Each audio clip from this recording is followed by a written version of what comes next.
Bonsoir. Depuis hier, la Côte d'Ivoire rend hommage au Premier ministre Amadou Gon Coulibaly, décédé le 8 juillet dernier. Plusieurs milliers de personnes étaient rassemblées aujourd'hui au Parc des Sports de Treichville pour lui dire adieu. Comment se sont déroulées ces cérémonies dans le contexte de crise sanitaire actuelle? Les mesures barrières contre la Covid-19 ont-elles été respectées? On en parle tout à l'heure dans le Life Actu. Dans 3 mois, les Ivoiriens seront appelés aux urnes. Au vu de récents événements politiques, comment appréhendent-ils ces futures échéances électorales? Nous sommes allés à leur rencontre pour recueillir leur avis. Et le président du Front populaire ivoirien, Pascal Affi-N'Guessan, nous rejoindra sous peu sur ce plateau. Avec lui, il sera question de l'actualité sociopolitique en Côte d'Ivoire. Décryptage, échange d'idées, l'actualité comme vous l'avez toujours souhaité, c'est maintenant dans le Life Actu. Bienvenue.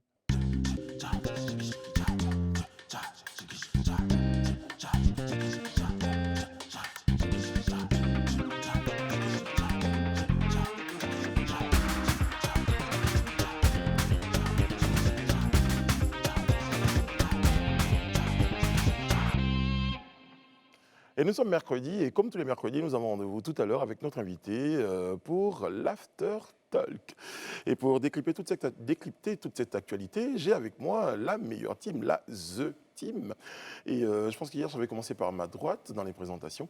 Comme d'habitude, ouais. Ouais, c'est ça. Je vais faire une présentation en diagonale aujourd'hui. Rayana Assi est avec nous. Bonsoir, Rayana. Bonsoir. Comment ça va? Ça va très bien. Ça fait plaisir d'être la première à être saluée. Oui, je crois que j'ai essayé de répartir un peu ce plaisir-là, que tout le monde le ressente. Edith Broubleu, Bonsoir Brice. en saumon, c'est ça? Rose. Rose saumon, la précision et le détail. Je crois qu'il faut que je voie mes fiches en matière de couleur. Rose poudrée. On va te donner la fiche pour La fiche, voilà, je crois que c'est pour ça. Et Sophia Ida, Hello, Breeze. shine, shine always. Shine, shine always. Ok. Serge Fouachi est à ma gauche. Bonsoir. Bonsoir. Avec vous, messieurs et mesdames, nous allons parler de ce qui fait l'actualité déjà. On démarre donc tout de suite avec les faits marquants de l'actualité. C'est dans le live actuel, c'est maintenant.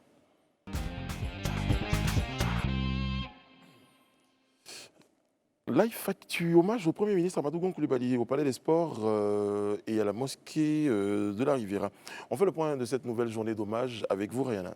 C'est ça, effectivement. Après l'hommage national qui lui a été rendu hier, le RHDP s'est mobilisé aujourd'hui pour saluer la mémoire de feu Amadou Gon Coulibaly à travers une cérémonie qui s'est déroulée au Parc des Sports de Treichville. Alors, cette cérémonie d'adieu qui a enregistré la présence de plus de 30 000 personnes, il faut le noter, a été animée par de vibrants témoignages, notamment celui du gouverneur d'Abidjan, donc Begré Mambé, de l'ambassadeur Maurice Bandama, et de ministres tels que Anne Désiré Loto, Raymond Goudou Kofi et bien d'autres. Le chef d'État Alassane Ouattara a affirmé dans son discours « Ma douleur est immense, elle est profonde ». Ça reflète bien l'état d'esprit de tous les militants du RHDP durant cette cérémonie. Alors la cérémonie d'hommage s'est suivie de la cérémonie religieuse à la grande mosquée de la Riviera Golf. Alors traditionnellement, cette cérémonie, c'est l'occasion de partager des bénédictions, particulièrement la lecture du Coran. Et en fin d'après-midi, la dépouille du défunt Premier ministre a été acheminée vers Korogo, sa ville d'origine. Le président Alassane Dramane Ouattara a annoncé qu'en concertation avec la famille du Premier ministre, la cérémonie du 40e jour se tiendra le dimanche 16 août prochain. D'accord. Grand moment d'émotion, je dirais encore une fois. Un hommage mérité aussi pour une personnalité qui est un grand travailleur, qui a honoré son pays pendant des années et surtout son parti. Effectivement, lors de leur discours, les différents intervenants n'ont cessé de rappeler sa fidélité, sa loyauté, son acharnement au travail et toutes les valeurs qui l'ont qualifié tout au long de son parcours. Merci beaucoup, Rayana, pour ce point de cette journée d'hommage. Toujours dans l'actualité, on parle avec vous, Edith Brou, de la décision de la Cour africaine des droits de l'homme et des peuples dans l'affaire de la composition de la CEI. Alors, que dit globalement cette décision ? Rapidement, je vous remets dans le contexte. Donc, la Cour africaine des droits de l'homme avait invité le gouvernement de Côte d'Ivoire, à travers un arrêt du 18 novembre 2016, à reformer l'ACEI à la demande des groupes parlementaires de l'opposition. Et selon la Cour africaine des droits de l'homme, le gouvernement ivoirien n'avait pas pu exécuter cette décision à cause du retard de la procédure d'interprétation qu'il avait sollicitée. Il faut noter également que la Cour a constaté que les requérants n'avaient pas suffisamment démontré que la loi contestée sur l'organe électoral ne répondait pas aux normes prévues. La Cour a donc invité l'État de Côte d'Ivoire à lui faire un rapport des mesures prises dans un délai de 3 mois à compter de la notification qu'elle a reçue aujourd'hui, ce mercredi 15 juillet. Ce qu'il faut retenir, c'est que cette décision, elle est diversement interprétée. Oui, diversement interprété parce que assez ambigu au niveau des récurrents, donc l'opposition, les groupes parlementaires de l'opposition ivoirienne. La décision, l'arrêté est considéré comme une sorte de victoire, mais diversement apprécié aussi au niveau du RHDP. Ça peut nous amener à nous poser la question de la crédibilité de ces instances sous-régionales qui aujourd'hui, même jusque dans le foot, hein, parce qu'on a vu la décision de la FIFPro qui a été quasiment balayée du revers de la main hier par les dirigeants de l'AFI. Aujourd'hui, quelle crédibilité pour ces instances-là Parce que ces instances-là aussi n'ont pas de pouvoir de coercition, on peut le dire. Ce sont des décisions, ce sont des propositions, des recommandations également. Il faut noter que la Côte d'Ivoire a décidé de se retirer de la déclaration de compétences il y a quelques mois. Et ce n'est pas la première fois que ça arrive. Le Rwanda l'avait fait en mars 2016, également la Tanzanie en décembre 2019 et tout récemment le Bénin en avril. Je crois que je vais finir avec vous, sur ce sujet, la question, je vois le regard de Serge, surtout sur le fait qu'il y a une nuance. La Côte d'Ivoire ne se retire pas de la Cour africaine des droits de l'homme. Absolument pas. Elle ne se retire pas, elle se retire juste de la déclaration de compétences, ce qui veut dire que les ONG nationales et les citoyens n'ont pas la possibilité de se saisir directement de cette instance. D'accord, sur le plateau déjà. Voilà, la nuance ça veut dire qu'on a bien fait de poser cette question. On poursuit notre tour de l'actualité à l'international. On parle, là je suis très heureux parce qu'aujourd'hui je ne vais pas la faire courir. On parle avec vous, Sophie Aïda, de ce volte-face de Donald Trump concernant les étudiants étrangers. Oui, alors notre sacré Donald, éternel indécis, on va dire ça comme ça. Donc depuis le 6 juillet dernier, il y a un véritable, on va dire un défi, un volte-face, un bras de fer entre le président et les universités américaines. Je suis très surpris que vous ne l'ayez pas dit en anglais, un bras de fer, volte-face. Non mais, bon, you know. C'est okay. Pas tous les jours. Mais donc des universités justement, donc Harvard et puis MIT, ont décidé... ont décidé d'attaquer en fait cette décision qui était d'expulser les élèves étrangers qui étaient sur le territoire mais dont les universités allaient donner des cours uniquement en ligne. Donc ils considéraient que s'ils sont sur le territoire, soit les universités donnent des cours en présentiel, soit c'est en ligne et puis à ce moment-là, les élèves peuvent rentrer chez eux et suivre les cours de chez eux. Alors ces universités ont qualifié, je cite, cette décision d'arbitraire et de capricieuse, visant à forcer les universités à reprendre l'enseignement en présentiel, donc au mépris des risques sanitaires encourus en ce moment aux États-Unis à cause de la pandémie de Covid-19, qui fait des ravages, on va se le dire, ces dernières semaines aux États-Unis. On va rappeler qu'il y a à ce jour près de 3 500 000 cas confirmés aux États-Unis avec 138 000 décès. Donc c'est énorme. Mais donc, il y a eu un coup de théâtre de notre très cher Donald. Donc hier, le 14 juillet, il a annoncé à travers la juge de l'État de Boston, enfin de la ville de Boston, l'État de Massachusetts, Alison Burroughs, qui a annoncé donc que le gouvernement américain avait accepté d'annuler donc cette décision de priver les élèves étrangers d'un visa pour assister à des cours. Est-ce qu'on sait ce qui a poussé, emmené Donald Trump en tout cas à ce volte-face? Je pense que c'est la pression. Parce non, que de la réaction de M. Serge Kouachi, on s'est dit, il est comme ça. Non, mais il peut ne rien avoir. Il peut savoir ce qui se passe dans la tête de Donald Trump. Non, mais c'est vraiment la pression, je pense, des universités, parce que c'était MIT et Harvard, mais avec plus de 200 universités derrière eux. Il y avait ça, il y a la réputation qu'il a commencé à avoir sur les réseaux sociaux, mais la seule et unique raison qu'on pense, qui a poussé Donald Trump à prendre cette décision, c'est parce que son programme de réélection pour novembre 2020 est accessoirement centré sur l'économie, la relance de l'économie américaine. Serge, je lis dans ses pensées, Serge, il pense forcément que du Donald Trump, je mets la pression juste pour voir un peu comment la chose se déroule, et après je reviens sur une décision. Pour lui, c'est très facile cet exercice-là. D'ailleurs, il nous a prouvé qu'il était très fort dedans, et visiblement, ça marche bien pour lui. Après, il l'avait fait également avec la Chine, en menaçant la Chine de représailles économiques, et ensuite avec un vote-face il l'a fait avec tout le monde. Voilà, avec le président chinois. Là, il n'a peut-être pas encore fait, il n'a pas fait de vote-face, c'est avec l'OMS peut-être. Avec l'OMS, c'est clair que pour l'instant. Pour l'instant, on ne sait pas encore. Tout avec lui. Surtout qu'il veut être réélu. D'accord. On va, avec votre permission, clore ainsi notre tour de l'actualité et nous retrouver pour notre micro-trottoir du soir. Plusieurs événements ont secoué récemment la politique ivoirienne. Le RHDP a perdu son candidat, le FPI est divisé, Henri Konan Bédié a annoncé sa candidature, Guillaume Soro est contraint à l'exil. Dans une telle atmosphère, comment les Ivoiriens entrevoient-ils les prochaines élections? Nokana Paleka et Gauthier Hué, j'ai bien prononcé Nokana Paleka? J'ai senti le regard, entendu leur micro à l'homme de la rue pour essayer de recueillir leur avis. D'abord, ma première impression, c'est est-ce qu'il y aura des élections? Quand vous voyez la situation actuellement, les gens du PDCI qui se retirent du pouvoir et qui reviennent au PDCI et le FPI, Gbagbo qui va revenir, tout ça. Donc moi, je préfère qu'il y ait une transition. Là, on saura quoi faire. Cette division des partis politiques, là, on sait que la Côte d'Ivoire est dirigée, bon, je ne vais pas dire dirigée en tant que telle parce qu'actuellement, c'est le RHDP qui est au pouvoir, mais on sait qu'il y a 3 partis politiques principaux. Même s'il y en a d'autres, les principaux, ce sont les 3 là. Donc, que ces 3 là soient divisés, c'est aussi une opportunité pour les autres de profiter et puis pour montrer ce qu'ils valent. Parce que nous, on a déjà une idée de ce que ces 3 là sont, comment ils réfléchissent, quels sont leurs idéaux. Donc, on a besoin de voir autre chose pour pouvoir choisir. Parce que là, on n'est plus dans les histoires de je suis nordiste, je suis du sud, je suis de l'est, je suis de l'ouest. On veut quelqu'un qui va venir vraiment nous unir, c'est tout. Nous sommes, on va dire, un peu sceptiques, parce que nous voyons que l'ambiance est un peu délétère. Aujourd'hui, paix à son âme, le Premier ministre Amadou Gon n'est plus de ce monde. Le RHDP cherche candidat. Va-t-il se présenter? Va-t-il passer la main, comme l'a dit la jeune génération, à tomber des élections? Nous ne sommes pas bien fixés. Le parti même en place, oui, c'était présenté que c'était le Premier ministre qui était le candidat. Nous venons de le perdre, le vice-président aussi, je ne sais pas s'il voulait qu'on le positionne. Ça n'a pas marché, il vient de démissionner il y a 3 mois.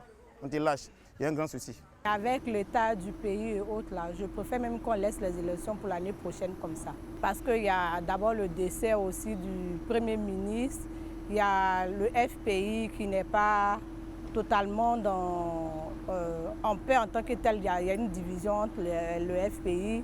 Il y a le président Henri Konan Bédié aussi qui est de son côté. Donc le pays n'est pas encore stable, la paix n'est pas encore là pour dire on va penser aux élections.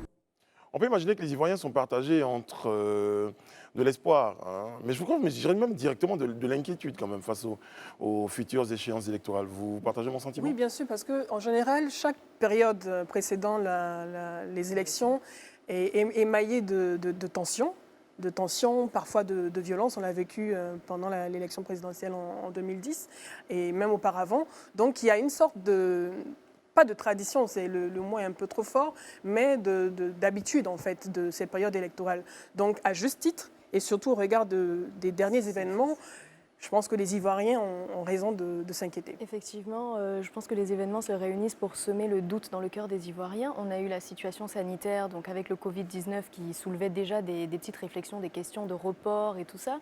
On a eu plusieurs prorogations de la CEI, on a eu le décès de notre Premier ministre, on a le président du Sénat qui n'est pas là, on a le vice-président qui a des... Enfin, toutes les conditions se réunissent effectivement pour semer le doute. C'est clair qu'on peut être inquiet, je veux dire, quand on est ivoirien, en tout cas quand on est africain et qu'on est à l'approche des échéances électorales présidentielles, puisque malheureusement, peu de pays nous ont démontré en Afrique qu'on peut aller aux élections de façon démocratique sans sortir les machettes, sans sortir les kalachnikovs. Donc oui, c'est clair que...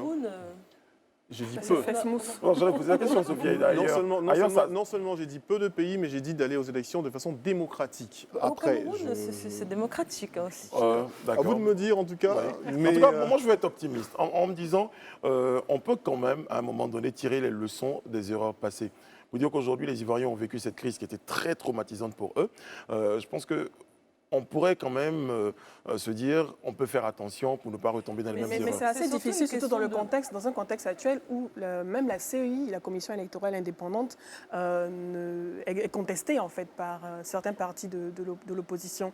Donc déjà, il y a déjà un point d'achoppement, il y a déjà un petit couac. C'est une question de volonté, parce qu'on sait ce qu'il y a à faire justement pour ramener la paix.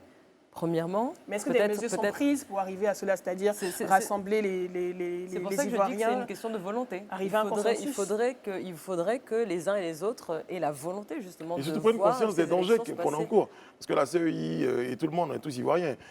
Comme on dit souvent, si ça se gâte pour tout le monde. Je pense qu'il faut déjà commencer à prendre conscience de ce fait-là. Il ne faudrait justement pas que la volonté soit seulement exprimée, mais qu'elle soit manifeste par des actes qui sont concrets Et et je qui pense rassurent. qu'au niveau de la population, d'une partie de la population, les gens commencent à se rendre compte parce que j'ai vu des slogans sur les réseaux sociaux ou encore dans les débats pour dire nous ne sommes plus prêts à être un bétail électoral, à être ceux qu'on envoie sur le terrain se faire massacrer au profit de tel ou tel homme politique. Les gens sont peut-être en train de prendre conscience et moi j'estime que c'est une petite note d'espoir quand même en me disant qu'on pourrait éviter le mur.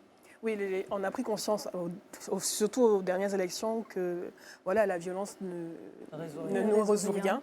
On a perdu beaucoup de temps et on a juste envie d'aller au développement, à la croissance et surtout au bien-être des populations. Donc, c'est bon, il faut avoir de l'espoir, mais je ne suis pas rassurée au vu de ce qui se passe en ce moment.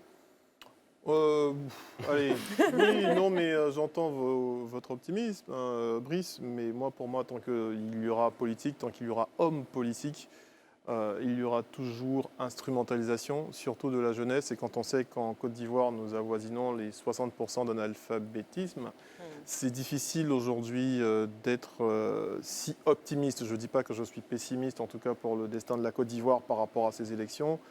Mais je vous rejoins quand vous parlez de volonté et quand vous parlez de bonne foi. Mais bon, voilà, on va espérer qu'on a tiré des leçons du passé et que pour ces élections-là, on sera beaucoup plus responsable. Vous m'en voudrez pas de voir le verre à moitié plein? C'est important, il faut être optimiste. Et il faut surtout ouvrir l'œil et le bon. Exactement. Ou à moitié vide. Ou à moitié vide, bon, c'est Serge qui l'a dit. Il m'en veut de le voir à moitié plein. Donc on en parle maintenant. Quelqu'un nous a écrit pour nous dire, ouais, vous dites live talk, ça se prononce live talk. Et là, on a fait appel à notre spécialiste. De l'anglais. Yeah, Oui. on the plate. On the plateau. Yeah. Oui, non, mais en fait, c'est comme ce que je t'expliquais, c'est que l'accent anglais d'Angleterre est différent, par exemple, de l'accent anglais des États-Unis. Donc, en Angleterre, ils vont dire live talk, ils ne vont pas prononcer le L, mais aux États-Unis, ils vont dire live talk. So, tu peux dire le talk, le live talk. Ce qu'on appelle l'anglais académique, en tout cas sous nos tropiques, c'est l'anglais british. Mais bon, donc, du coup, at the end of the day, faisons l'anglais comme bon nous est semble. un langage universel, donc comme bon lui semble. Ça veut Tu dire peux dire talk, talk. C'était la minute Anything you culture. want. C'était la minute culture. La minute, on prend en compte ce que les gens nous disent et puis on essaie de trouver le meilleur chemin. On s'arrête pour notre petit débat. Ça a déjà annoncé les couleurs du petit débat, tout cela. Depuis quelques jours, la Côte d'Ivoire a passé malheureusement la barre symbolique des 10 000 cas de Covid-19 avec, permettez-moi l'expression encore une fois, 87 décès. Cependant, nous constatons l'attitude des populations. Elle n'a pas vraiment changé. Les mesures barrières sont très peu respectées et de nombreux Ivoiriens vont jusqu'à ne même pas croire en l'existence de la maladie. Donc, pour eux, il n'y a pas de danger.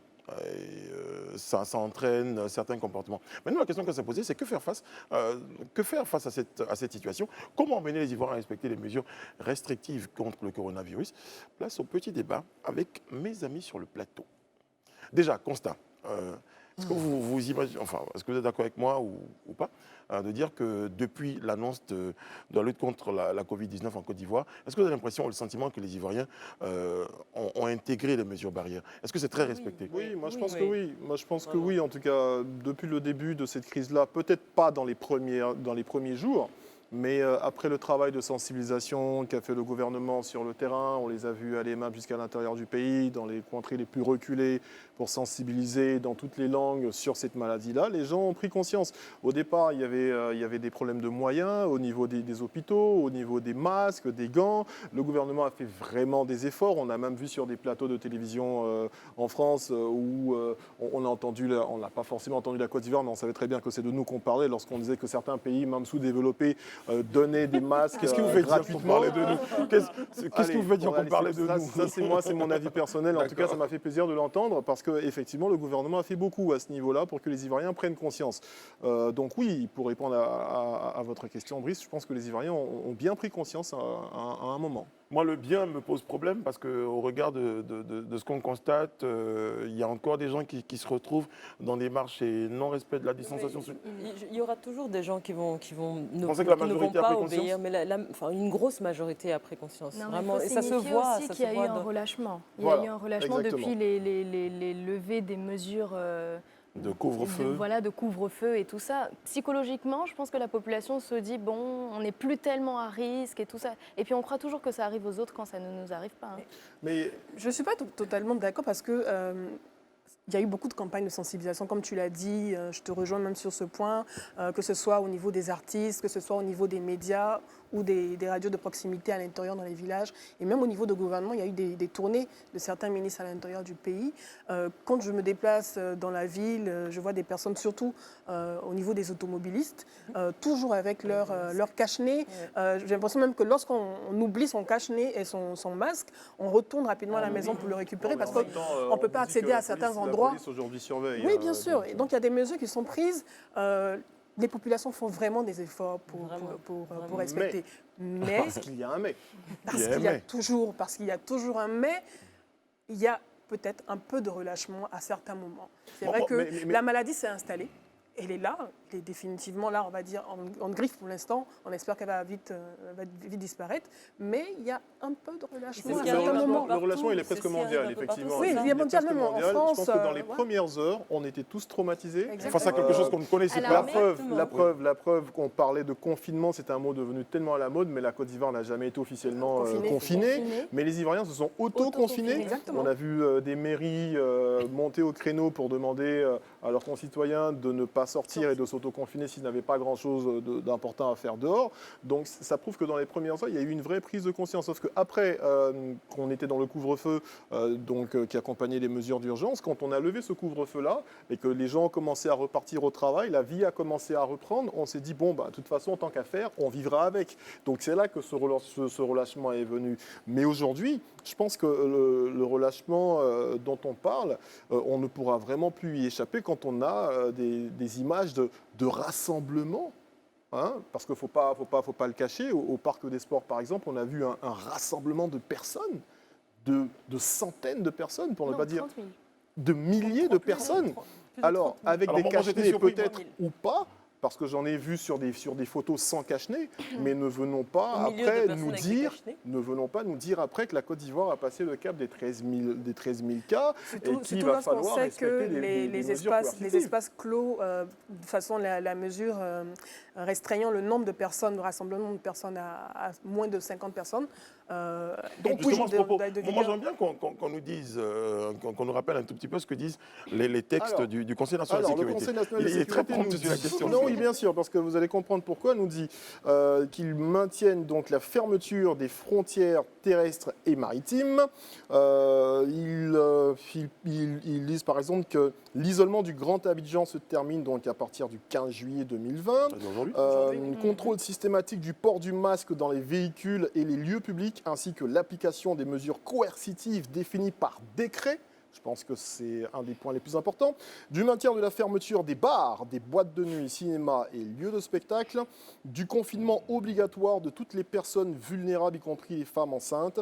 Du renforcement de la sensibilisation communautaire en vue d'un changement de comportement, surtout à travers une plus grande implication des jeunes et des femmes encadrées par les communes. Alors ce point, j'ai juste envie de le reprendre.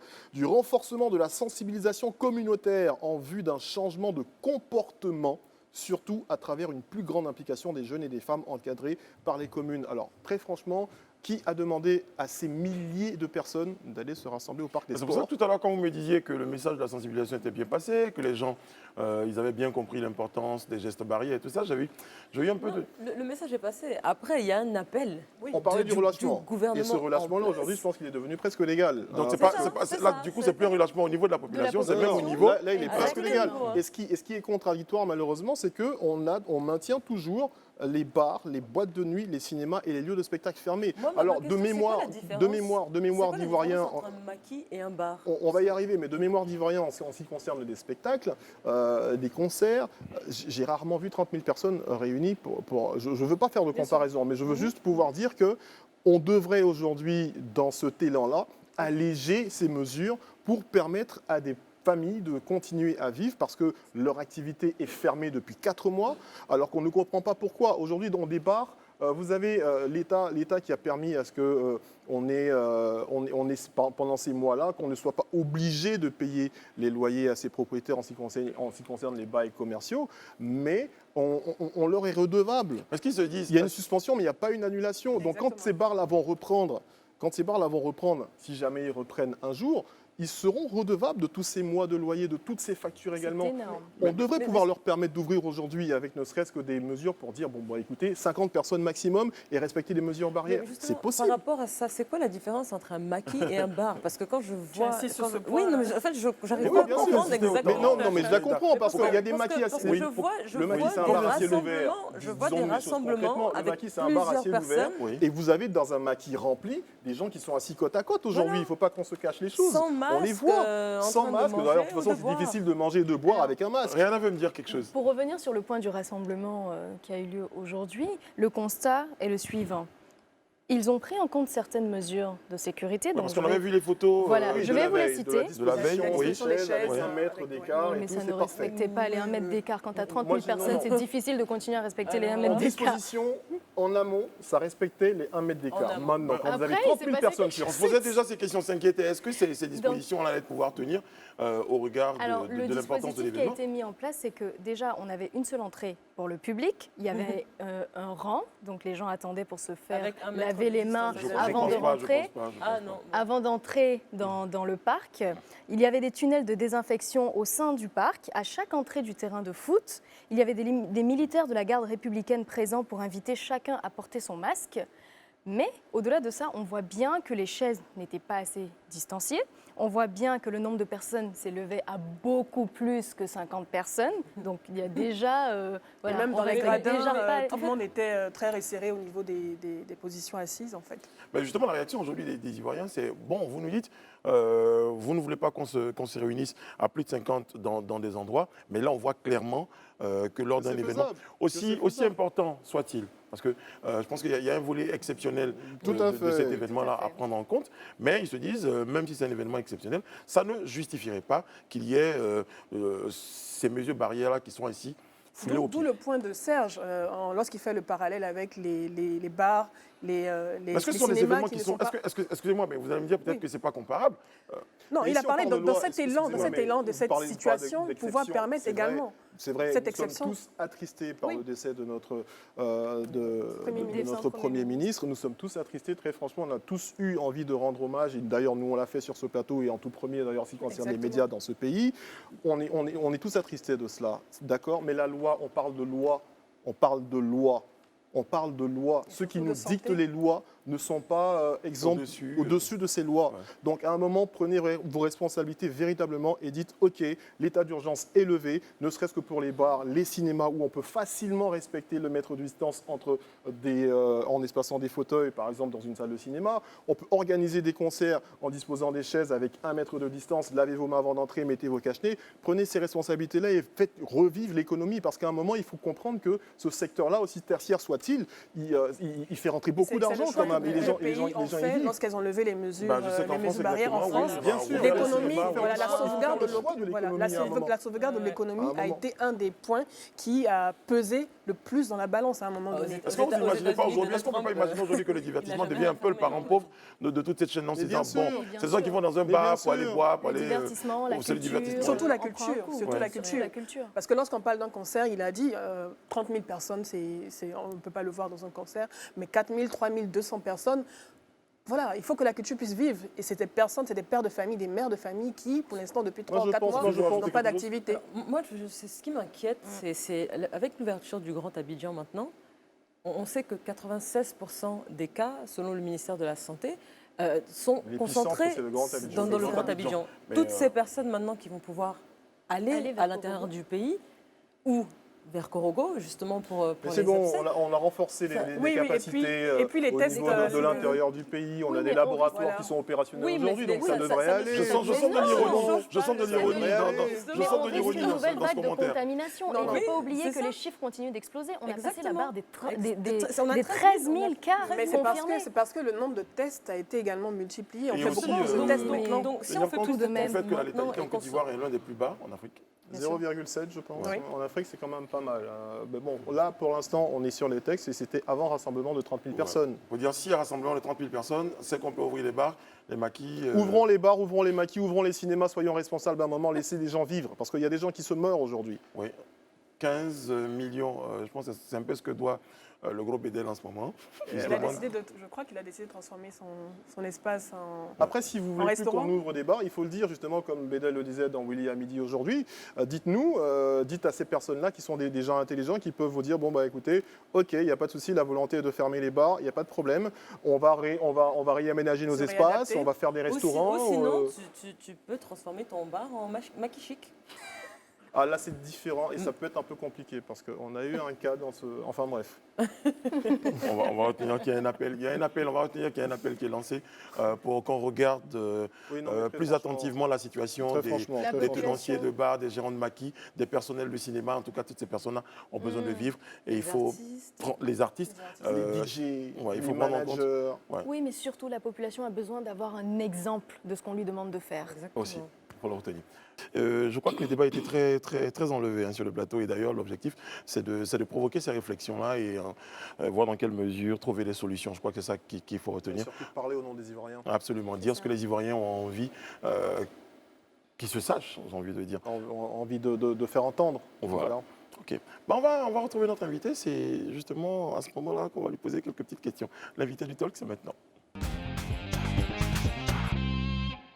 Compagnon de lutte de Laurent Gbagbo, actuel président du Front populaire ivoirien, Pascal Affi-N'Guessan est entre nos murs. Il va prendre place, c'est déjà le cas, on me dit, autour de cette table avec lui.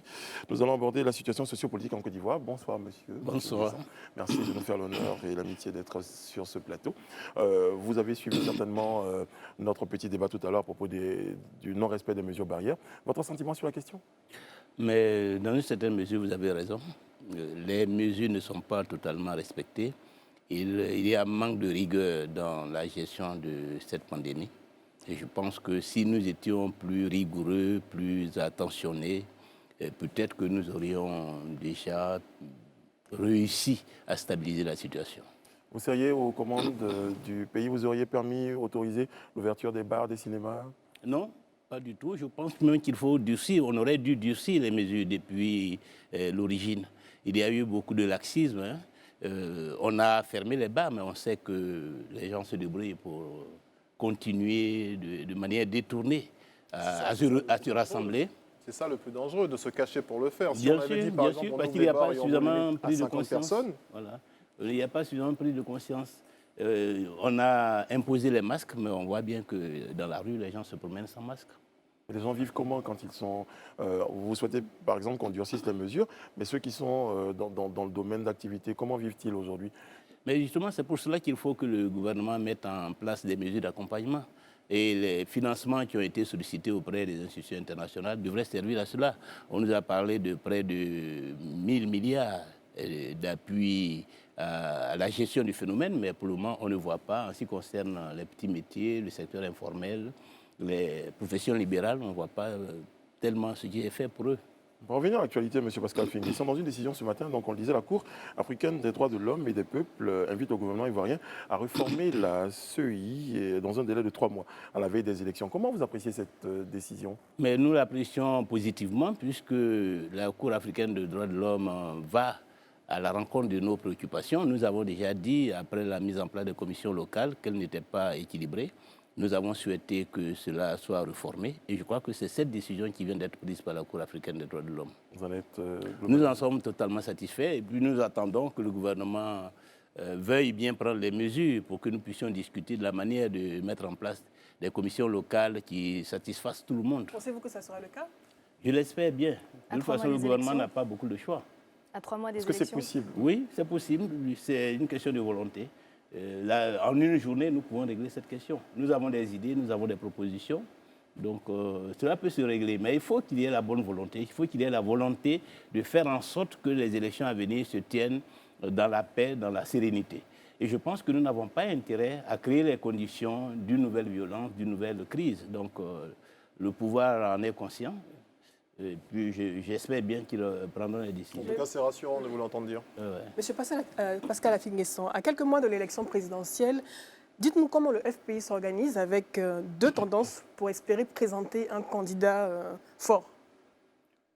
Un candidat fort, c'est d'abord un candidat qui a une bonne expérience politique, qui a un projet politique. C'est cela un candidat fort. Personnellement, je pense que j'ai le profil. J'ai déjà un projet, j'ai une longue expérience de près de 30 ans dans l'action politique. Et donc, c'est ce que nous allons présenter aux Ivoiriens le moment venu. Parce qu'en fine, ce sont les Ivoiriens qui décident. Qu'il y ait 10, 12 ou un seul candidat, ce sont les Ivoiriens qui décident. Et ils vont le décider, vous l'avez entendu à travers votre reportage, par rapport à l'offre politique. C'est l'offre politique qui est déterminante. Donc, au-delà des conciliabules, des schémas qui peuvent être faits au sommet entre les acteurs politiques, ce qu'il faut retenir, c'est que, in fine, la décision revient aux Ivoiriens. Et il faut que celui qui se présente avec l'ensemble de son appareil ou seul soit en mesure de convaincre les Ivoiriens qu'il est l'homme de la situation. Ça tombe bien, tout à l'heure, dans l'After Talk, on aura l'occasion de vous poser la question autour de votre offre. Qu'est-ce que vous proposez aux Ivoiriens? Vous avez certainement l'occasion de nous en dire un peu plus. Tout à l'heure. Vous allez passer un bon petit moment avec nous, en tout cas.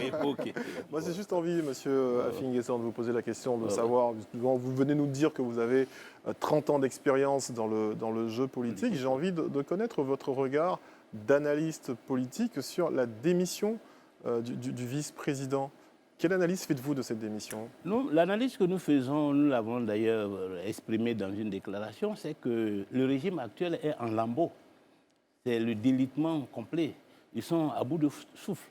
Parce que cette démission du vice-président vient à la suite d'une cascade de démissions. Il faut remonter plus loin à la démission du PDCI du RHDP, donc le départ de M. Henri Konan Bédié, le départ de M. Soro Diom, le départ de M. Mabri Touakeuse, la démission de M.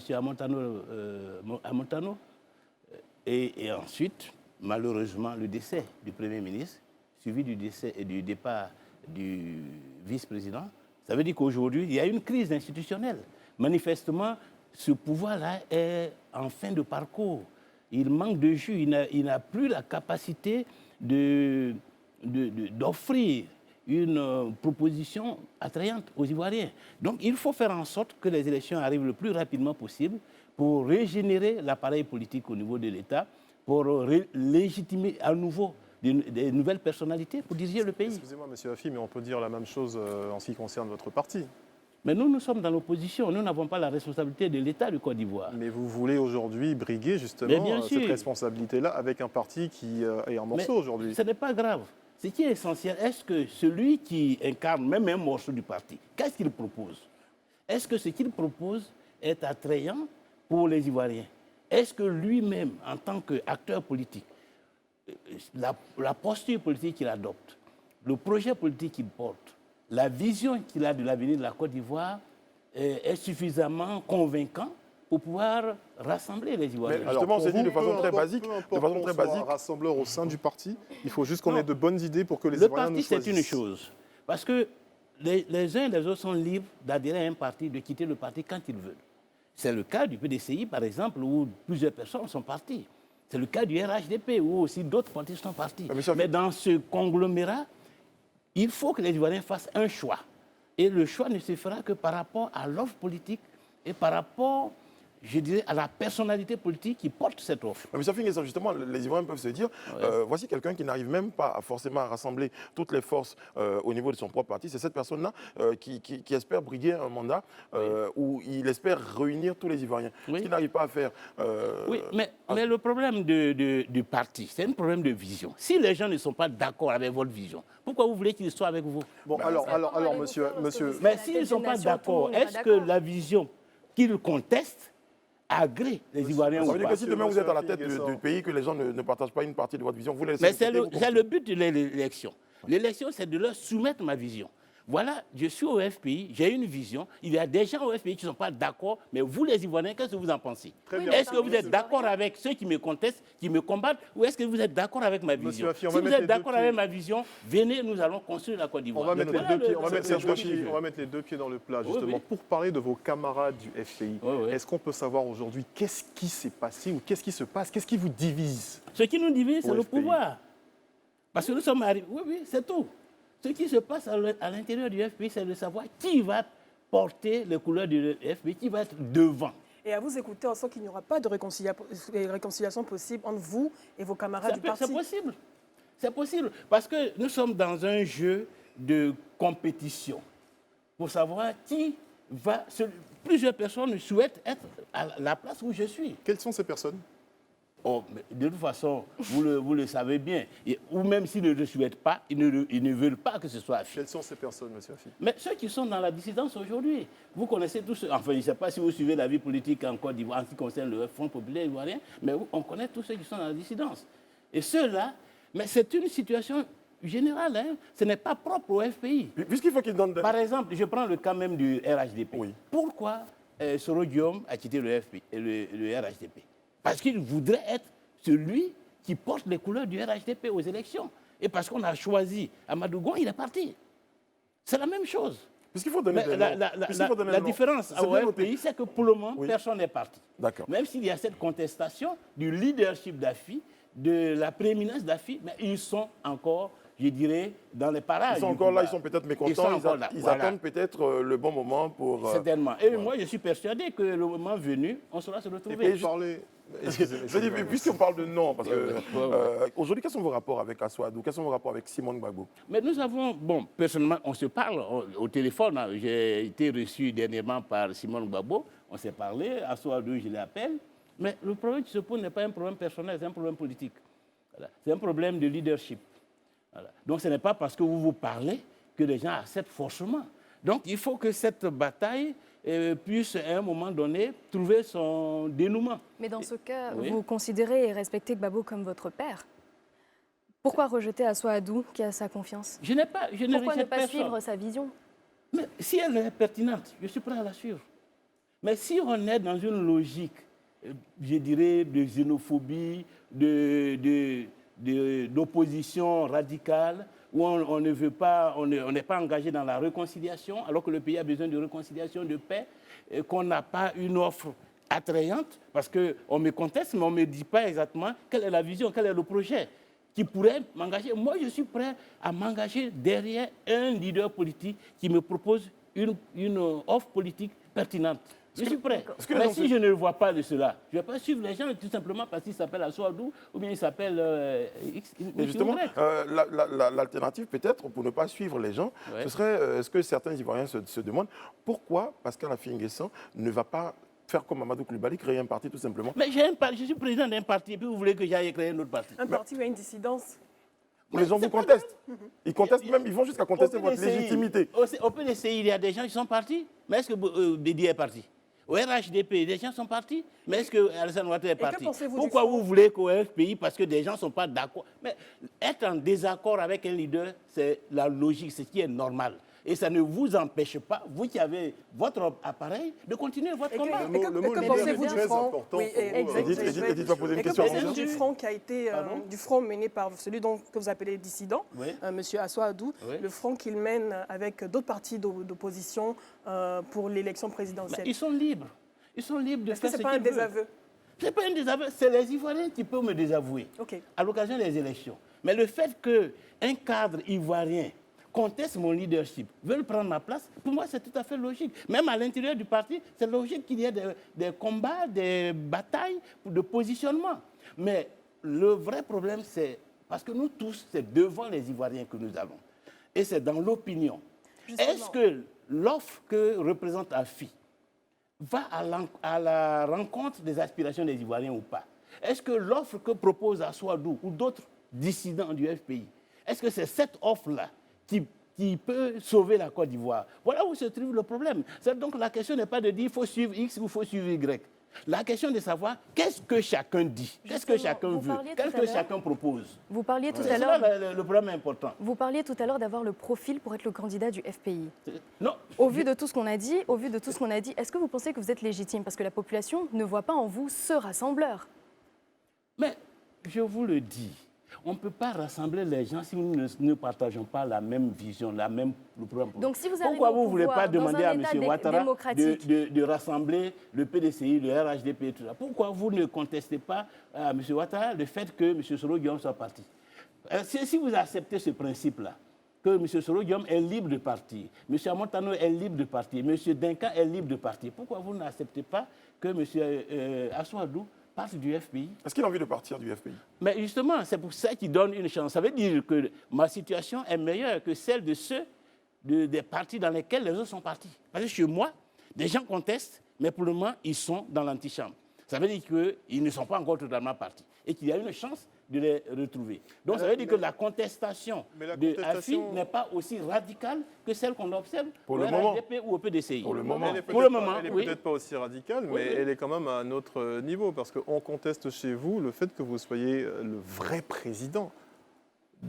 Mais ça... C'est quand même un peu grave. C'est vrai que les gens ils n'ont pas envie de partir du parti. Ils aiment le parti, mais ils considèrent que vous n'êtes pas le président légitime. Mais ça fait 30 ans, ça fait 19 ans que je suis président du FPI. J'ai été élu en 2001. Et depuis 2001, il n'y a pas le congrès qu'il y a eu, s'est tenu en 2018. Moi, je suis prêt à ce qu'on aille à un congrès et que celui qui veut me contester la présidence du FPI se présente. Mais on ne peut pas se cacher derrière Gbagbo et puis dire « dégage ». Ce n'est pas démocratique. Moi, je suis prêt à dégager. Si on fait un congrès, quelqu'un est candidat contre moi, il me bat à la régulière, mais je lui cède le parti. Et puis nous nous rassemblons, non seulement je lui cède le parti, mais je me mets derrière lui pour le soutenir. Puisque je suis membre du parti. Vous l'accompagnez? Et je suis un démocrate. Je l'accompagne. Même si vous ne partagez pas sa vision? Ça dépend du niveau de rupture. Si la vision est tellement éloignée des valeurs que je défends, pour me donner les raisons de ne même plus suivre, à ce moment, je m'éloigne. Mais s'il s'agit de nuances, parce que dans un parti politique, il y a toujours des nuances. Il y a plusieurs courants politiques. Sur certaines questions, on peut avoir des divergences. Mais est-ce que, globalement, est-ce qu'on peut travailler ensemble? Est-ce qu'on peut avancer ensemble? Nous savons tous ce que représente M. Laurent Gbagbo pour le parti FPI. Bien sûr. Pourquoi aujourd'hui, est-ce que vous ne croyez plus aux idées de M. Laurent Gbagbo? Pourquoi? Pourquoi vous posez cette question? Je la pose justement parce que vous tenez et vous insistez à rester président du FPI, même si les membres de ce parti-là ne vous reconnaissent pas.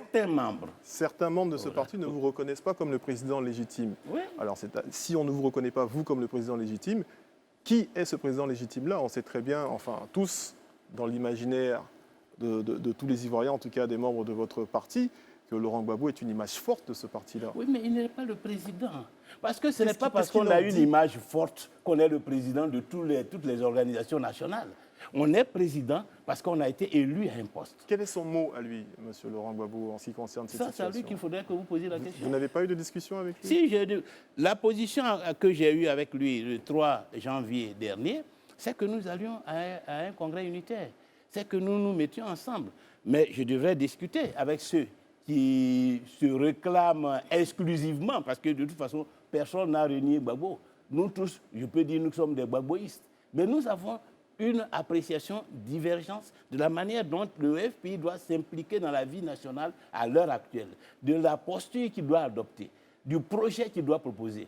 Nous disons que nous devons aujourd'hui être un parti de rassemblement, un parti de réconciliation nationale, un parti pour pousser à ce que la Côte d'Ivoire aille vers la stabilité. C'est sur ces questions-là que nous avons des divergences. Justement, ce parti en question a déjà fait ses preuves à la tête de la Côte d'Ivoire. Donc moi, j'aimerais vous demander si vous devriez faire un bilan, mais de façon objective, du FPI à la tête de la Côte d'Ivoire, où est-ce que vous pensez avoir failli?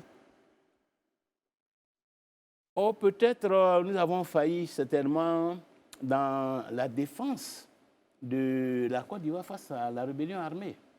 Parce que nous n'avons pas privilégié, dès que nous sommes arrivés au pouvoir en octobre 2000, je dirais, le renforcement de l'appareil de défense et de sécurité du pays. Est-ce que vous À n'imaginez telle pas enseigne Oui. qu'une petite rébellion, parce qu'il faut le reconnaître que le 19 septembre, si l'armée ivoirienne était suffisamment équipée, si elle avait été reformée, elle aurait pu éteindre cette rébellion et n'en aurait pas parlé. Est-ce que vous n'imaginez Malheureusement, pas, Monsieur Afingissa, est-ce que vous n'imaginez pas que la crise était beaucoup plus profonde que celle d'une petite rébellion, comme vous la qualifiez? oui, c'est sûr qu'il y a une crise, il y avait une crise depuis, je dirais, depuis peut-être la mort du président Houphouët-Boigny, puisque tout est parti de là, avec la bataille des héritiers, la manière dont le président Bédié est arrivé au pouvoir, le coup d'État de 99, l'élection calamiteuse de 2000. Donc la crise était là. Et c'est même pour cela que lorsque le président Gbagbo est arrivé au pouvoir, nous avons proposé le Forum de réconciliation nationale. Et je dois dire que je suis l'un des acteurs, parce que j'étais le directeur de campagne du président Gbagbo, et le programme électoral du président Gbagbo, j'y ai participé peut-être à 80%. Donc l'idée même du forum, c'est moi qui l'avais émise, qu'il faut un forum de réconciliation pour tourner la page de, je dirais, du coup d'État de 99, de tous les problèmes, et essayer de reconstruire la Côte d'Ivoire. Malheureusement, il faut dire que le forum n'a pas atteint ses objectifs. Parce que si le forum avait atteint ses objectifs, certainement que nous aurions anticipé sur la rébellion armée de 2002. Monsieur Afingissa, excusez-moi, est-ce que vous êtes sur les réseaux sociaux, vous suivez les réseaux sociaux? D'une manière, plus ou moins. Oui, plus ou moins. Donc vous me permettrez de me faire fort de vous dire ce qui se dit sur ces réseaux-là. Oui, oui. Alors, il se dit sur ces réseaux sociaux, en tout cas pour la plupart des Ivoiriens, excusez-moi du terme, mais c'est exactement ce qui se dit, que vous serez un vendu. Oui, oui. Qu'est-ce que vous répondez face à ces personnes qui disent que le président Alassane Ouattara vous finance? Oui, mais enfin, si je l'étais, si vous regardez, puisque vous êtes dans les médias, si vous regardez sur la place politique, celui qui est le plus critique vis-à-vis du régime actuel, à travers les conférences de presse, à travers des initiatives politiques, c'est nous. Nous sommes ouverts au dialogue. Et c'est peut-être parce que nous sommes ouverts au dialogue que certains nous considèrent comme des vendus. Est-ce que ce n'est pas juste un jeu politique où vous jouez juste le jeu d'une opposition contrôlée? contrôlée? Je ne serais pas candidat à la présidentielle. Si j'étais l'homme d'Alassane Ouattara ou vendu d'Alassane, pourquoi j'ambitionnerais d'être président de la République? Nombreux de vos camarades sont toujours en exil, certains sont morts, certains sont toujours emprisonnés. Est-ce que vous ne vous sentez pas privilégié? Par qui? Non, je ne me sens pas privilégié. Il y a beaucoup qui sont rentrés. Et grâce à l'action que j'ai menée.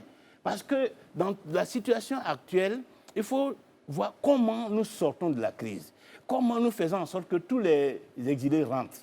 Et que le parti se repositionne sur l'échiquier politique. Soit en mesure d'aller sur le terrain, tenir des meetings, mobiliser les électeurs. Mais on ne peut pas faire cela si on est dans la confrontation permanente. Vous partagez donc la fameuse association selon laquelle la politique est la saine appréciation des réalités du moment? Mais bien sûr, la politique, comme dans n'importe quelle situation sociale, il faut apprécier le rapport des forces. Et justement, moi, je ne suis pas encore satisfait par rapport à la question que je vous ai posée, puisque je sais aussi de la politique qu'en politique, on divise pour mieux régner. Donc, non, de toute façon, ce qui est sûr, c'est que la situation actuelle, à qui ça profite? C'est vrai, AGP. On peut dire la même chose des GOR, ceux qu'on appelle les GOR. On peut leur dire qu'eux aussi sont financés par le pouvoir pour entretenir la division. Ils sont financés par le pouvoir pour empêcher Afingissa d'avancer. Ils sont financés par le pouvoir pour que le FPI n'ait pas suffisamment de députés à l'Assemblée nationale, n'ait pas suffisamment de maires dans les collectivités locales. En tout cas, qu'est-ce que vous en dites? Il y a beaucoup de Parce questions. que si effectivement on les laisse faire, Oui. ils sont dans l'illégalité. Si on les laisse faire, si on les laisse tenir des meetings, faire des déclarations en signant qu'ils sont présidents ou secrétaires généraux et que le pouvoir ne dit rien, pourquoi vous ne trouvez pas là qu'il y a anguille sous roche? quand vous dites qu'ils sont dans l'illégalité, Ça va être vraiment Ils la sont question. dans l'illégalité. Oui. Ils sont dans l'illégalité parce que dans un pays, il ne peut pas avoir deux présidents pour un même parti. Donc soit c'est eux qui sont présidents, soit c'est moi. Est-ce que vous serez favorable au retour du président Laurent Gbagbo? Mais évidemment, évidemment, nous nous battons pour cela. Nous nous battons pour cela. Mais nous nous battons différemment. OK. Par exemple, vous avez vu que j'ai rencontré les autorités ivoiriennes, le vice-président Daniel Duncan, et que j'ai posé le problème du retour du président Gbagbo.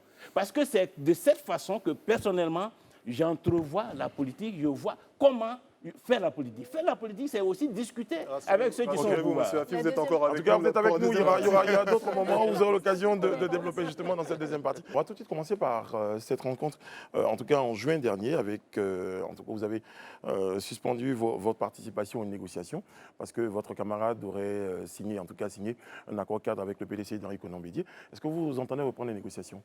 Pardon? Est-ce que vous entendez reprendre les négociations? Mais nous sommes toujours disponibles, ouverts. Nous avons même fait des propositions pour la reprise des négociations. Mais nous n'avons pas eu la suite que nous attendions. Afi-N'Guessan, est-ce qu'il y a désormais un parrainage pour les candidats aux élections présidentielles? Est-ce que cela vous convient? Bien sûr. Nous ne trouvons aucun inconvénient. Et je pense qu'il est important que pour cette fonction aussi importante, aussi prestigieuse que la fonction de chef d'État, que ce soit des personnalités qui ont un minimum d'ancrage politique qui se présentent, de manière à ce que le débat soit plus sérieux, plus rigoureux et permette aux Ivoiriens de faire un choix conséquent.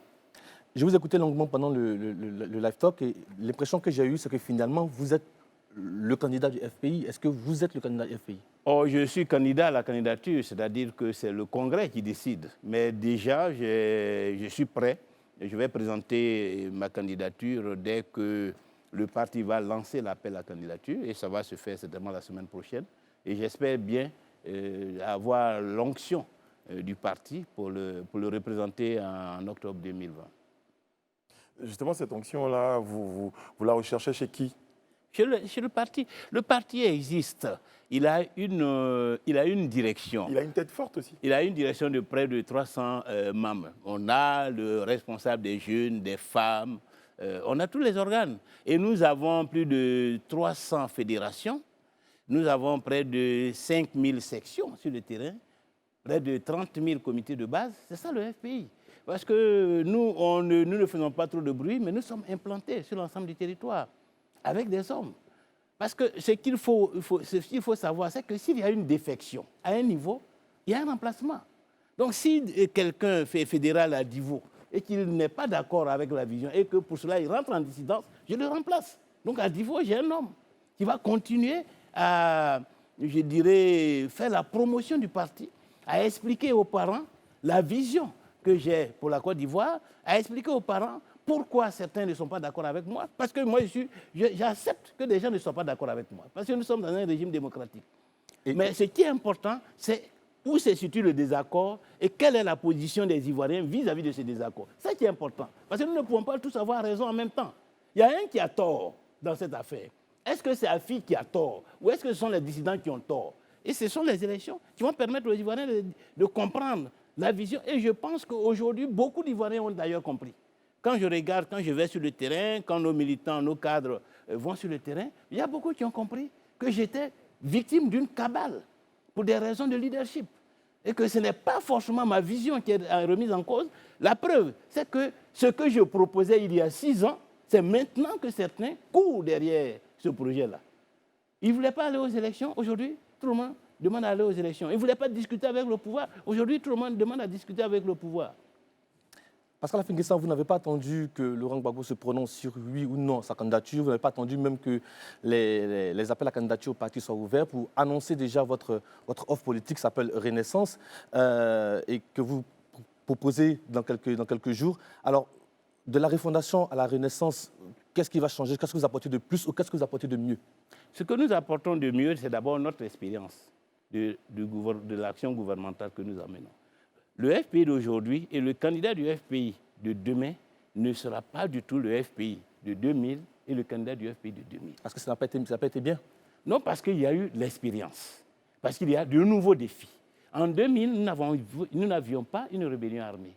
Nous n'avions pas eu une crise post-électorale. Nous n'avons pas la division du pays. Il n'y avait pas eu des prisonniers politiques exilés, des centaines de milliers d'exilés. La Côte d'Ivoire d'aujourd'hui est totalement différente de la Côte d'Ivoire dont Laurent Gbagbo a hérité à son accession au pouvoir en octobre 2000. Vous dites Renaissance. Dans Renaissance, ça veut dire que quelque part, il y a mort avant de renaître. Est-ce que le parti où vous... Parce que le pays est en lambeaux. Il faut la renaissance du pays. Vous ne pouvez pas dire qu'aujourd'hui la Côte d'Ivoire se porte bien. Elle est moribonde et il faut la ressusciter, il faut la restaurer. Et c'est cela l'ambition du projet de Renaissance. Pascal Finguessan, vous avez rencontré Simone Gbagbo. C'est ça. Qu'est-ce que vous vous êtes dit?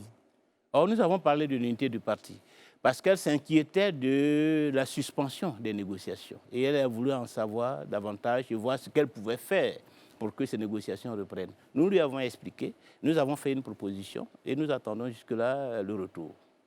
Le 6 avril 2016, dans un décret présidentiel, ce décret-là vous a identifié, indiqué comme le chef de file de l'opposition. Il n'y a pas eu de décret. Qu'en est-il aujourd'hui? Non, il n'y a jamais eu de décret. Il n'y a jamais eu de loi sur chef de file de l'opposition. Ça n'existe pas. Donc c'était juste un effet d'annonce. Un effet d'annonce. C'est ça. Et vous vous considérez comme chef de file de Non, l'opposition? moi je me considère comme président du Front populaire ivoirien. Ça me suffit. Et c'est par rapport à cela que je me bats. Et comment aujourd'hui, vous, votre relation vis-à-vis des autres partis de l'opposition, notamment du PDCI, RDA, comment vous entrevoyez cette alliance, notamment avec ce parti-là? Mais nous avons espéré le FPI faire une alliance. Malheureusement, le PDCI a préféré choisir la dissidence du FPI. Et donc, pour le moment, nous n'avons pas d'accord, nous n'avons pas d'alliance avec le PDCI. Donc, ce n'est pas envisageable? Ben si, c'est envisageable, mais dans le respect de la légalité. Si le PDCI accepte de respecter la légalité et donc de s'ouvrir à une alliance comme nous l'avons souhaité, mais l'alliance est possible. Et puis dans tous les cas, moi je les regarde et je me demande comment ils vont faire. S'ils souhaitent véritablement accéder au pouvoir, où est-ce qu'ils nous mettent? Est-ce qu'ils peuvent le faire sans nous? Aujourd'hui, les trois grandes formations politiques sont condamnées à un moment ou à un autre à se rapprocher. Parce que nous sommes pratiquement dans le même jeu qu'en 2000 ou en 2010, où c'est quand deux partis se mettent ensemble qu'ils ont une chance de remporter. Et donc, le fait d'avoir choisi la dissidence, je pense que c'est un calcul erroné, une erreur politique, une erreur stratégique. Et j'espère que le PDCI saura rectifier cette erreur, sinon je ne vois pas comment le PDCI peut accéder au pouvoir dans le contexte actuel en encourageant la dissidence au lieu de travailler à l'unité du FPI afin que le FPI et le PDCI forts puissent, disons, gagner les élections de... Vous considérez donc que l'autre FPI était FPI faible? Non, mais je veux dire que si effectivement nous sommes ensemble, nous serons forcément plus forts. Mais si nous sommes divisés et que le PDCI se contente d'un morceau, qui est en plus le morceau de la dissidence, comment prospérer dans la dissidence? Peut-être que le PDCI a estimé que le morceau de la dissidence est peut-être le morceau fort. Bon, une dissidence ne peut jamais être un morceau fort. Parce qu'une dissidence a l'handicap de la légalité. La légalité, c'est un élément fort. C'est un peu comme quelqu'un qui est au pouvoir. On dit que vous ne vous accrochez qu'à cela, qu'à la légalité. Je ne m'accroche pas, mais c'est la réalité. Ce n'est pas une question de savoir si on s'accroche ou on ne s'accroche pas. Vous êtes journaliste à Live TV. Vous ne vous accrochez pas. Vous êtes journaliste. C'est un État. Et tout le monde doit le reconnaître. Même si vous êtes payé même à 50 000 francs, vous êtes journaliste. Non, ce n'est pas le cas. Voilà. Je vous rassure, ce n'est pas le cas. Pascal Finguessan, vous aviez longtemps annoncé que si Laurent Gbagbo se présentait, vous le suivrez. Ouais. Finalement, ça vous arrange qu'il ne se présente pas? Mais je ne sais pas s'il se présente ou s'il ne se présente pas. Mais ça vous arrange qu'il ne se présente pas? Ce n'est pas une question de savoir si ça m'arrange. La question est de savoir est-ce que le FPI aura un candidat ou n'aura pas de candidat. Vous souhaitez que le FPI n'ait pas de candidat? Donc vous Mais si vous souhaitez que le FPI ait un candidat et que le président Gbagbo n'est pas en mesure d'être candidat, qu'est-ce qu'on fait? Il faut bien trouver un candidat. Et je suis candidat à la candidature si le président Gbagbo n'est pas en mesure d'être candidat. Donc s'il n'est pas en mesure d'être candidat, ça vous arrangerait d'être le candidat du FPI? Ce n'est pas une question d'arrangement. Je suis candidat, c'est tout. Et je le suis, je dirais même, c'est un sacrifice. Être candidat, se mettre au service des autres, porter les couleurs des autres, c'est un sacrifice qu'on fait. Voilà. Donc ce n'est pas un arrangement. D'autant que si les autres ne vous soutiennent pas, vous n'irez nulle part. Si vous n'avez pas tout le parti derrière vous, vous n'irez nulle part. Donc vous êtes candidat pour le parti. Et si les gens vous soutiennent, c'est parce qu'ils pensent qu'ils peuvent gagner avec vous. Donc vous n'êtes qu'un porte-drapeau. Vous n'êtes pas candidat pour vous-même, vous êtes candidat pour une équipe, pour un parti politique. Et vous comptez sur ce parti. Donc si ça arrange quelqu'un, c'est le FPI que ça arrange. Parce que figurez-vous que Gbagbo n'est pas candidat et que le FPI n'a aucune personnalité en mesure de remporter les élections présidentielles. Est-ce que vous pensez que ce serait une bonne chose? Ce serait la faillite, ce serait le premier échec de Laurent Gbagbo. Ça veut dire que pendant tout le temps de sa carrière, Il n'a pas veillé à ce que des cadres émergent qui soient en mesure de prendre le relais de la lutte si à un moment donné, il est dans l'impossibilité de continuer. Ça veut dire qu'à part vous, pour ne pas qu'on imagine que vous êtes la seule personnalité qui émane de cette réflexion, à part vous, vous imaginez qu'il y a bien d'autres cadres du parti bien qui évidemment. Oui. Évidemment, il y a d'autres cadres. Mais le problème, c'est de savoir de tous les cadres, il faudrait choisir un.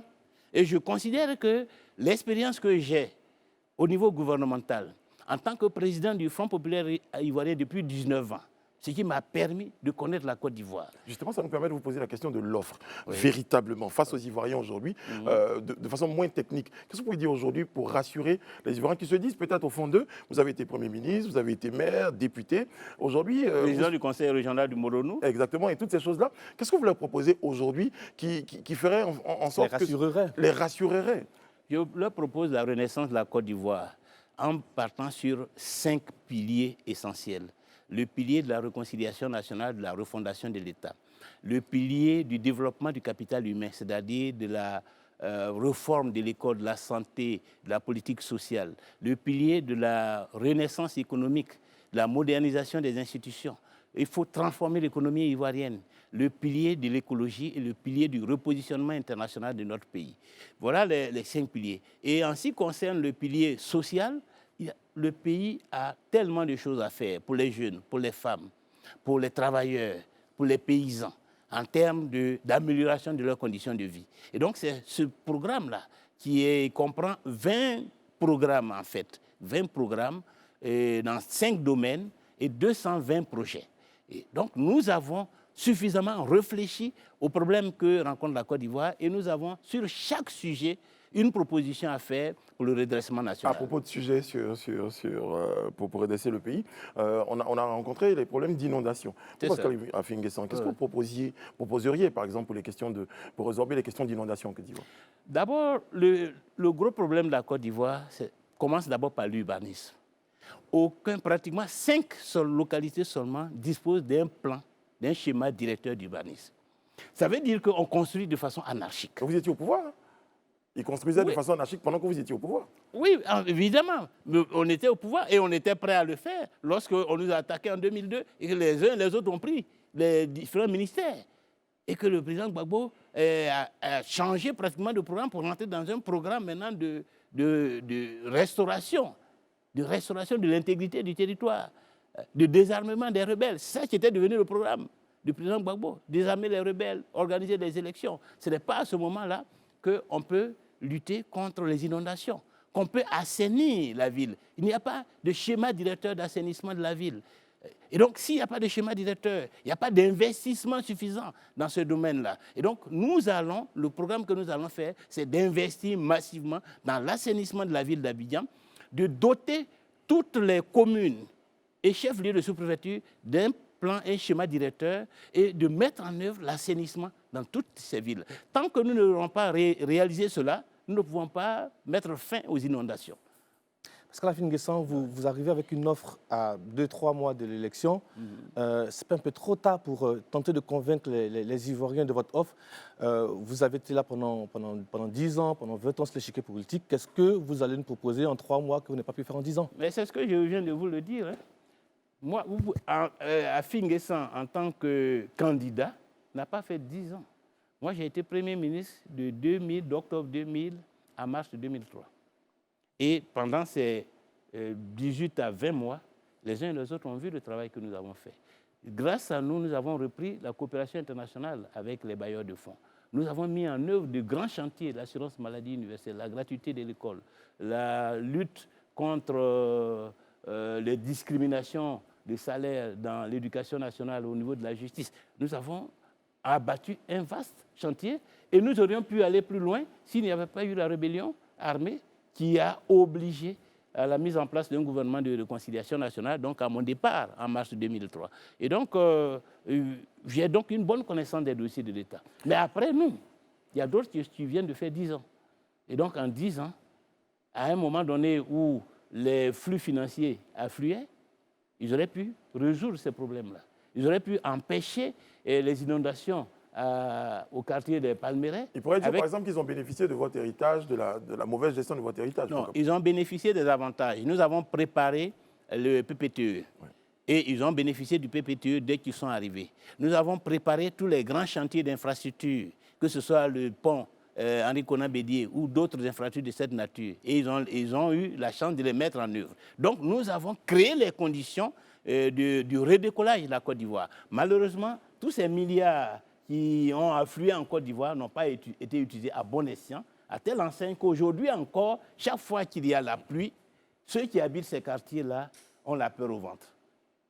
Est-ce qu'en dehors du PDCI, puisque visiblement vous êtes en porte fermée avec eux, vous envisagez des alliances avec d'autres partis? Je pense notamment à M. Guillaume Soro. Pour le moment, nous n'avons pas de contact.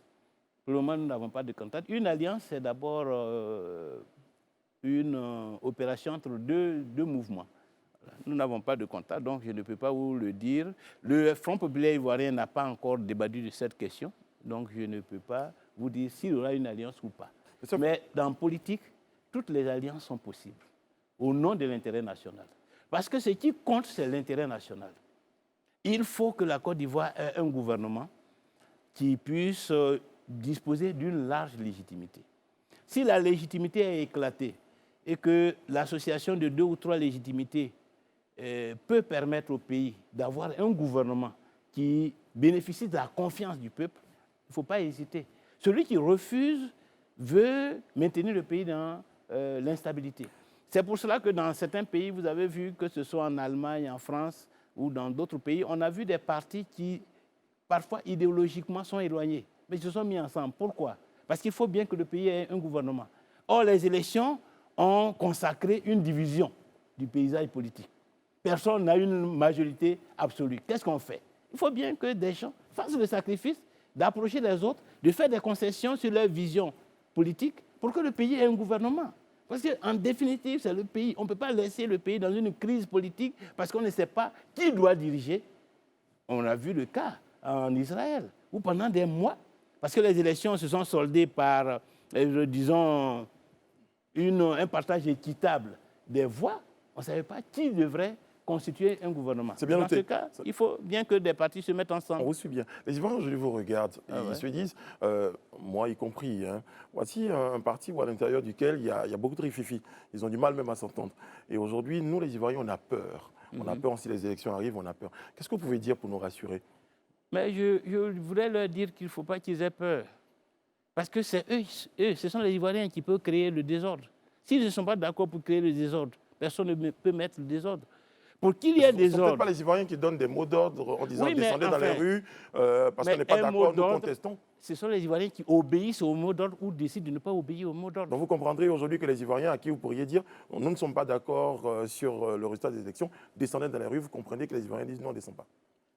C'est à eux de décider.